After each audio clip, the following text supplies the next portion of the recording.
सेखार जो फल हिक नदीअ किनारे पिपड़ जो वण हो। हुन वण ते हिक कबूतर वेठो वण जे हेठां।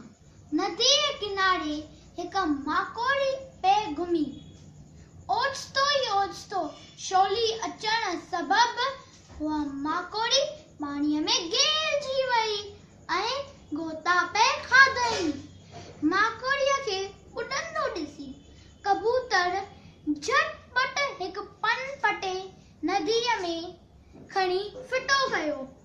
माकोड़ीअ पंहिंजे अॻियां पन तरंदो ॾिठो त उहा टिप ॾेई वञी उन पन ते वेठी ऐं उहो पन तरंदो अची किनारे लॻो। हिन रीति हुन पंहिंजा प्राण बचाया। उहा मन ई मन में कबूतर जा लख थोड़ा मञण लॻी। हिकिड़े ॾींहुं हुन माकोड़ीअ छा ॾिठो त हिक माड़ी कबूतर खे पंहिंजी तीर जो निशानो पियो बणाए। माकोड़ी वञी माड़ीअ खे पेर में